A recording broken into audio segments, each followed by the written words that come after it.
हिंदी कहानी।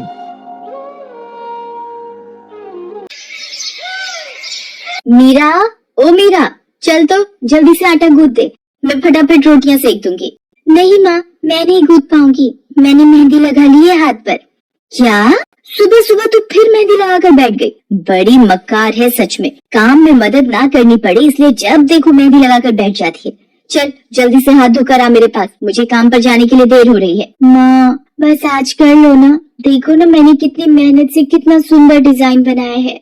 लेकिन जैसे ही उसकी नजर मीरा के हाथों पर पड़ती है, उसका गुस्सा पल भर में गायब हो जाता है। वो मीरा से कहती है, अरे वाह मीरा, तूने तो बड़ी सुंदर मेहंदी लगाई है। हाँ माँ, वो शांति दीदी ने मुझे एक किताब दी थी कल, उसमें बड़े सुंदर सुंदर डिजाइन बने हैं, बस उसी में से देखकर लगाई है मैंने। सुंदर है ना? हाँ बहुत सुंदर है। अरे लेकिन मुझे तो ओफो, फिर लगा लिया ना तूने बातों में, पहले से ही देर हो रही है, ऊपर से तू भी मेहंदी लगाकर महारानी जैसे बैठ गई है। माँ तुम इतना परेशान क्यों होती हो? 1-2 घंटे में जब मेरी मेहंदी सूख जाएगी तो मैं घर के सारे काम कर दूंगी। मीरा की बात मानकर कावेरी काम पर चली जाती है। वो एक बड़ी सोसाइटी के घरों में काम करती थी और इसी काम से कावेरी और मीरा का गुजारा चलता था। कावेरी के पति की कई साल पहले एक सड़क हादसे में मौत हो गई थी।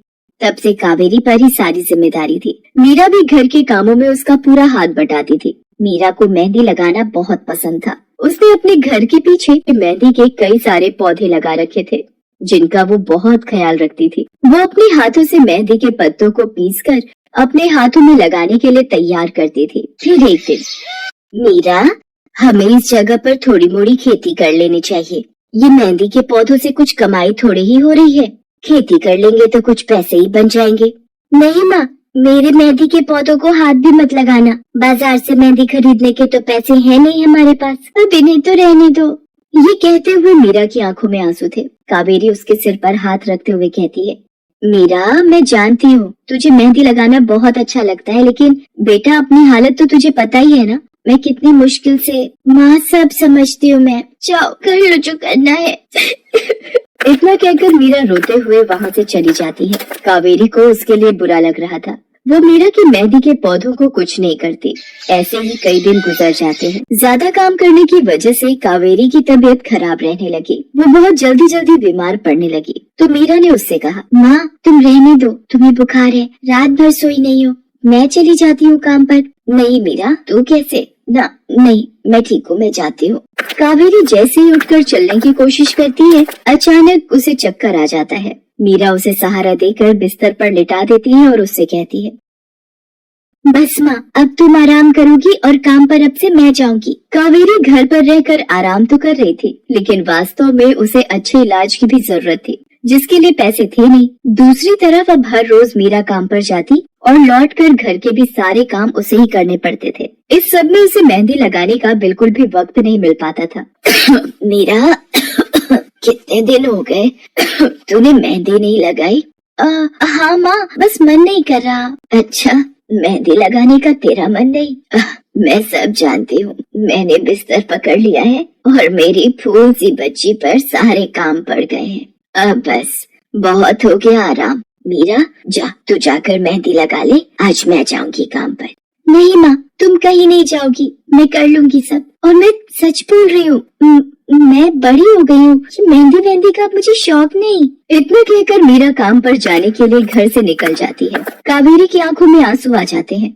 मीरा सोसाइटी के कई घरों में काम करती थी। उन्हीं में से एक घर आरती का भी था। उसके घर पर तीज का त्योहार बड़े धूमधाम से मनाया जाता था। तीज की तैयारियों में मीरा भी मदद कर रही थी। इसी बीच, अरे ऐसे कैसे? मैंने सारे रिश्तेदारों को बुला लिया है, मेरी सारी फ्रेंड्स भी आने वाली हैं। मैं क्या कहूँगी उन्हें? फोन पर काफी देर बहस करने के बाद आरती फोन रख देती है। उन्हें उदास देखकर मीरा उससे पूछती है, क्या हुआ मैडम जी, आप कुछ परेशान लग रहे हो? हाँ मीरा, बड़ी मुसीबत हो गई। कल तीज का फंक्शन है, मैंने सबको मेहंदी लगवाने के लिए यहीं बुला लिया है और आखिरी मौके पर ये पार्लर वाली धोखा दे गई। कह रही है कल नहीं आ पाएगी। अब क्या होगा? इतनी जल्दी कौन तैयार होगा सबको मेहंदी लगाने के लिए? मैडम जी, वैसे मैं भी ठीक ठाक मेहंदी लगा लेती हूँ। अरे हाँ, कावेरी ने मुझे बताया तो था एक बार कि तुझे मेहंदी लगाने का बहुत शौक है। वैसे मुझे तो कोई परेशानी नहीं है, तू देख ले बेटा, बहुत सारे हाथ लगाने होंगे और मेहंदी बढ़िया लगनी चाहिए सबके। आप बिल्कुल चिंता मत करिए मैडम जी, मैं सब अच्छे से करूँगी। बहुत दिनों बाद मीरा के चेहरे पर खुशी थी। उसने घर पहुंचते ही मेहंदी के खूब सारे पत्ते तोड़कर पत्थर पर पीसना शुरू कर दिया। ये देखकर कावेरी ने मीरा से कहा, अरे मीरा, शाम हो गई है, अब मेहंदी मत लगा, मौसम भी ठंडा है बेटा। ये मेहंदी मैं अपने लिए नहीं पीस रही माँ, वो 5वें फ्लोर वाली मैडम जी है ना, कल उनके यहाँ लगानी है। अच्छा बेटा, पर ध्यान से बेटा, वो बड़े लोग हैं, कोई गलती ना हो जाए। माँ तुम बिल्कुल चिंता मत करो, मेहंदी लगाने में मुझसे कभी कोई गलती हो ही नहीं सकती। मीरा खूब सारी मेहंदी तैयार करके अगले दिन आरती के घर पहुंच जाती है। वो अपनी मेहंदी को कोन में भरने लगती है कि तभी आरती की एक फ्रेंड आरती से, आरती ये किसे बुला लिया तुमने? मैंने जिस पार्लर का नंबर दिया था तुम्हें, उससे बात नहीं हुई क्या? हुई तो थी, लेकिन उसने आखिरी वक्त पर मना कर दिया। तुम बिल्कुल चिंता मत करो, ये मीरा है, मेरी हाउसमेट है ना कावेरी, ये उसी की बेटी है, बहुत अच्छी मेहंदी लगाती है ये। ओफो आरती, तुम भी ना, पार्लर की बात अलग होती है, उन लोगों का मटेरियल ब्रांडेड होता है, मेहंदी के रचने की गारंटी मिलती है वहाँ से, और इसकी मेहंदी तो मुझे कुछ समझ नहीं आ रही, इस पर तो कोई लेबल तक नहीं है, अगर कुछ गलत रिएक्शन हो गया हाथों पर तो।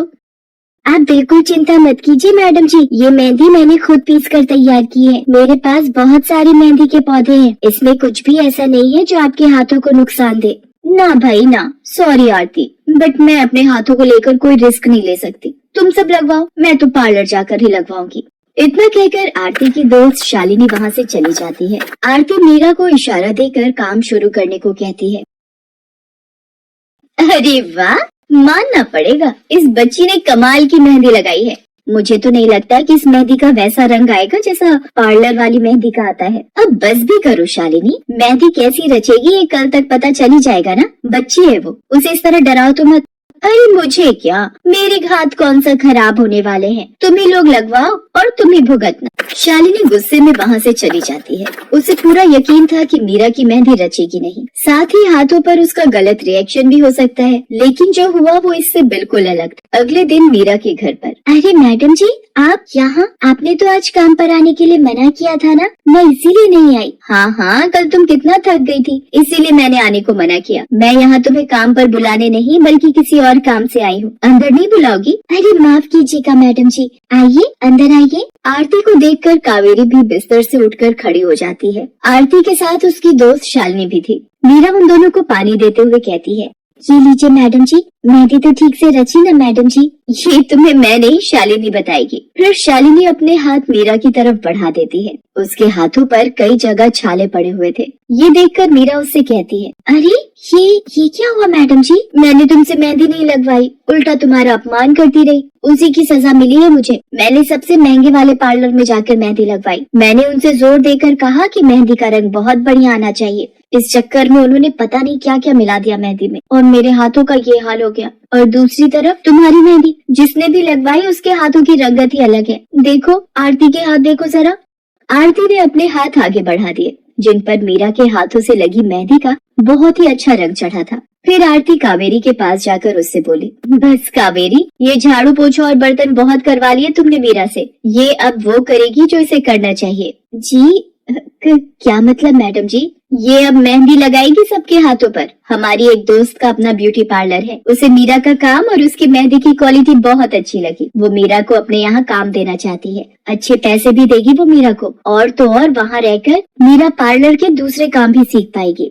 आरती की बात सुनकर कावेरी की आंखों में आंसू आ जाते हैं। वो हाथ जोड़कर आरती का शुक्रिया अदा करती है। मीरा भी बहुत खुश थी। अब न सिर्फ वो अपना मेहंदी लगाने का शौक पूरा कर सकती थी, बल्कि अच्छे पैसे कमाकर अपनी माँ का इलाज भी करवा सकती थी।